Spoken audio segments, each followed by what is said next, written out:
அன்பர்களே, ஒரு ஜாதகத்திலே லக்னத்திற்கு 8ஆம் இடத்துக்குரியவர் 8ஆம் இடத்தையே பார்ப்பதாக கிரகநிலை அமைந்திருந்தால் அந்த ஜாதகர் மர்மங்களை பற்றியும் ரகசியங்களை பற்றியும் அறிந்து கொள்ளக்கூடிய ஆர்வமிக்கவராக இருப்பார். அந்த வகையிலே மகர லக்னத்தில் பிறந்தவர்களுக்கு, மகர லக்னத்திற்கு 8ஆம் இடம் சிம்மம், அந்த சிம்மத்திற்கு அதிபதி சூரியன்.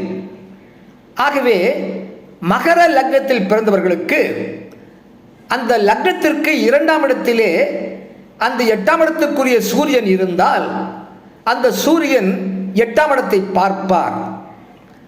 அந்த ஜாதகர் மர்மங்களை பற்றியும் ரகசியங்களை பற்றியும் அறிந்து கொள்ளக்கூடிய ஆர்வமிக்கவராக இருப்பார்.